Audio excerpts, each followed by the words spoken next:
Alors voici une série de tutos consacrés à Final Cut Pro. Il existe bien sûr plusieurs manières d'exploiter ce logiciel, d'accord. Ces premiers chapitres sont en fait destinés aux débutants et ils vous montreront la méthode qui me semble vraiment la plus simple pour débuter. Il vous faudra un Mac, un disque externe pour les sauvegardes et bien entendu Final Cut Pro. Vous pouvez le trouver en version de démonstration sur le site d'Apple. Alors je mets l'accent particulièrement sur la simplicité et la sécurité pour l'instant. Oui, parce que j'aborderai des possibilités plus pro et des techniques alternatives par la suite. Je prévois aussi de réaliser la même chose pour Motion, qui est un petit peu l'équivalent d'After Effects. Alors si vous utilisiez un autre logiciel de montage auparavant, comme DaVinci Resolve ou Premiere Pro par exemple, ou d'autres, eh bien oubliez vos réflexes, il y a pas mal de changements.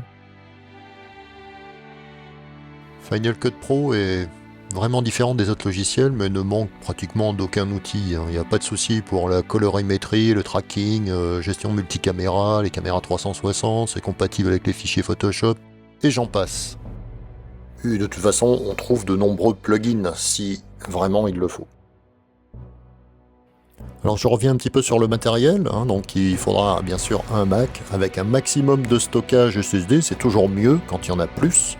D'accord, un disque dur externe encore plus important pour pouvoir faire des sauvegardes. Si vous avez un vieux Mac avec un disque dur, je vous encourage vivement à le remplacer par un SSD. C'est vraiment beaucoup plus rapide. C'est plutôt facile à faire, on trouve des tutos sur internet où vous allez voir un réparateur ou quelqu'un qui sait faire ça.